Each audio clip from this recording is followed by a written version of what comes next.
Yeah.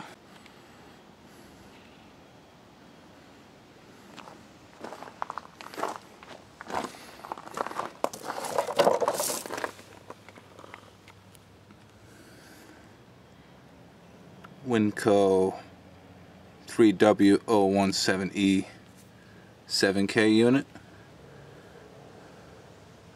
33 amps. I'm going to assume that's at 240 volts.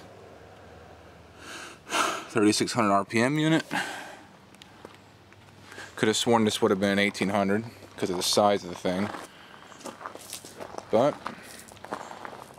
it's a 3600 and it's the only disappointment.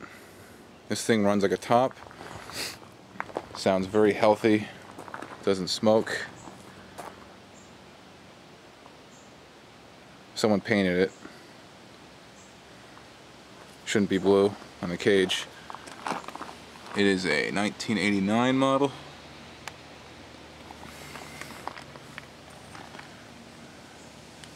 Good old 422432. Cast iron bore.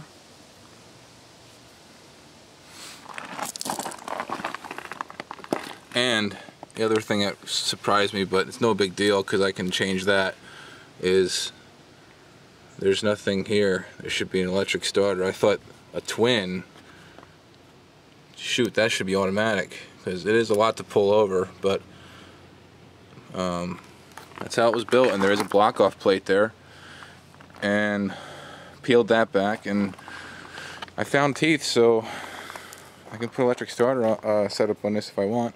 It does have the charging system, and that's actually for the 12 volt hookup. The guy said, oh, the 12 volt doesn't work on it, and I got him down in price a little bit because of it, but right away I knew what the problem was. This is not hooked up. Something was done, and probably around the same time it was painted. Either the engine was worked on, overhauled, short blocked, and they painted it to make it look nicer and kind of rehab it, but they messed up a lot of things on this that should be working, and they don't. Functionally, it works, but we lost the wiring from the 12 volts to the panel. We lost the automatic idle that brings down the speed when it's not under load. And you'll see this wire here. I had to do that to put some tension on the throttle bracket because it would just run at idle, and whoever did the work just used the throttle stop to set the speed.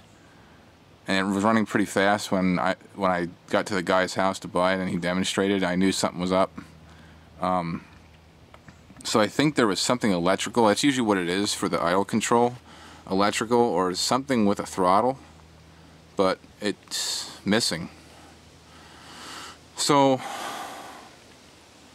there's the main defects of it, but it does make good power on the 120 and the 240. It's got all kinds of hookups on here. All 3-prong twist lock for the 120 and 240, and then a duplex there, but this is pretty beat up, so I'm gonna put another duplex in there and replace that. There's the battery connector. I do have a cable that belongs to it for that connector for charging batteries. So it's $450 with trading in one of my 5500 units that was kind of like that but a little older.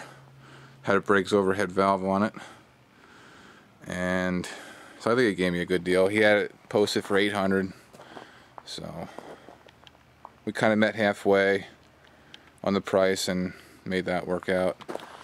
Probably about a 5-gallon gas tank. It's pretty big. And this thing is probably almost as heavy as a garden tractor, as like a Sears GT. This thing is really a monster. But that's what we need, because last time we had a emergency, we had to run generators for about a week on end, and any time we had to run everything, we were using 3 generators. One for the hot water heater, one for all the main things, and then a small one for a couple things on the other part of the house. So I'm hoping I can just rely on this unit and just have one other one as a backup, and that'll be it, because 8K should be able to handle the hot water and the other things all by itself. That's what I'm shooting for.